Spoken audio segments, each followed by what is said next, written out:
Welcome to Ukraine Today. My name is Tamara Rosevan. Joining us is Mrs. Yuliia Klymenko. She is Ukraine's Deputy Economy Minister. Welcome. Hi. So, the Economy Minister, Mr. Aivaras Abramovicius, has made an announcement that he's resigning as a result of high-level corruption within the ministry. Now, you said that you will resign as well. Yeah. Can you talk about some of his reasoning and some of yours as well? Yes. In general, it's not a one-hour decision or one-day decision. It's very pragmatic and a long-discussed decision, because we clearly see we came from the private sector and we know how important to take strong and fast decisions to move reforms in country. But we see that in the past few months we are going in the wrong direction. We are postponing reforms. We are doing wrong things, bureaucratical, which is not important, and we need to push on the real reforms.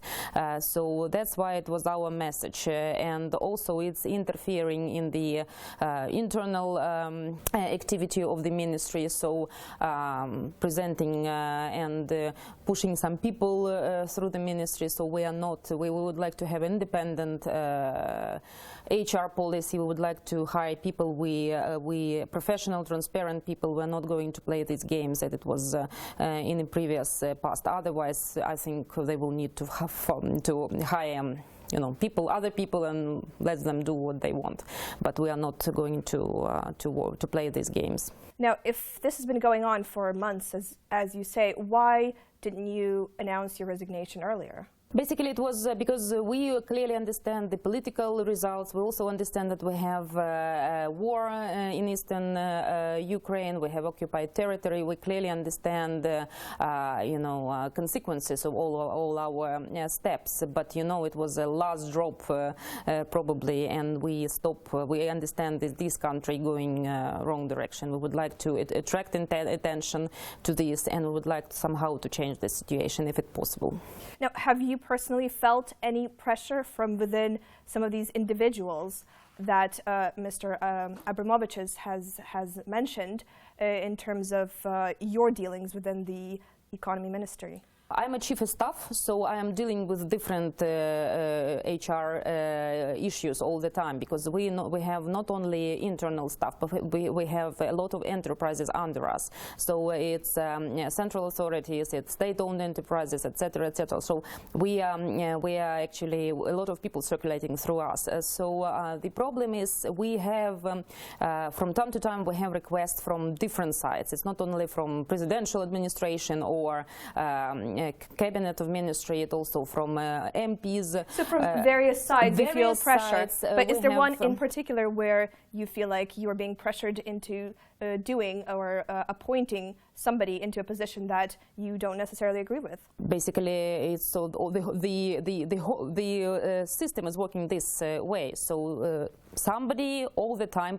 suggesting people from in different ways, from different sides. But it's like the IC ministry cannot have an independent HR policy. So we have to employ people, so to say, recommended by somebody. So, and this is a bad habit, I would say. So it's probably it's in the mature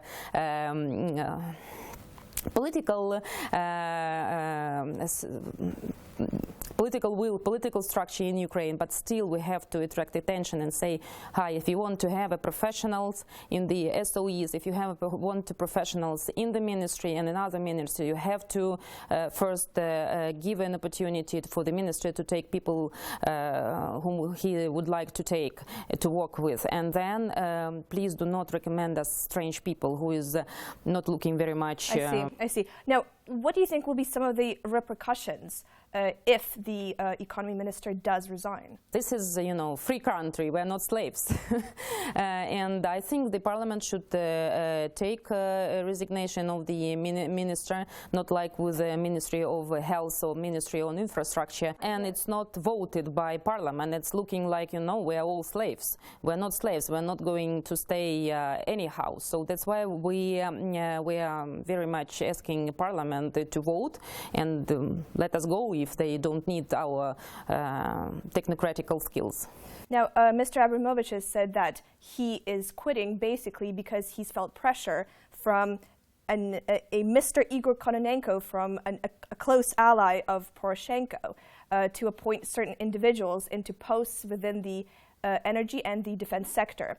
Now, do you believe that if he is out of office, Abramovicius, that potentially this would mean that cash flow would be controlled by officials and there will be nobody to stand in their way? Yes, it's a risk, but you also have to admit that the minister, he has his right to be to take his decision. He cannot just admit that I will accept this person, I will sign, and then I will stay on the cash flow and will not, and will try to fight with stealing. So it's not the way it should be. The person, if you don't want to, you clearly understand that it will be corrupted person, why you have to appoint this person? Because then it's very difficult to control. No, this system of the taking decisions and the operational system is very difficult to control if you are putting the wrong person on the wrong place. So shouldn't Abramovicius then stay in office and potentially fight these corruption schemes which are going on? Actually, what he did for 12 months. And now probably it's a last drop. So if he cannot see how he can fight, then probably he should resign. Abramovicius has been invited to a meeting by Poroshenko's bloc, and he was a bit hesitant at first to actually attend it. Now, what do you think? Do you think that he might change his mind? What do you think is kind of the inner workings behind that and his reasoning behind that decision? Yesterday he met with the Mr. President and with the head of presidential administration. Today he met with and now meeting with Prime Minister. So he is talking to the top officials. If he will need to go to the fraction or to the Poroshenko's bloc, probably he will do this. But probably he will understand what is the exact questions and what he should discuss, not just emotions and we will not vote for you, etc., etc. It's not the way. If there is a problem, it's in a program. Let's solve it on a very structural way. And what's your opinion of a potential internal investigation inside the Ministry of Economy? It's already started. Today I received the повестка, how to say it in English, I don't know. It's notification that they have to go to a national anti-corruption agency next week and on a criminal case. So it's already started, as I understood yesterday. Now, do you think there are going to be other names apart from Kononeko popping up within an internal investigation into this It could situation? be, potentially, so let's see. Thank you so much for joining me today. It's been a very interesting discussion. You've been watching Ukraine Today. My name is Tamara Rosovan, and I've been joined by Mrs. Yuliia Klymenko. She is Ukraine's Deputy Economy Minister.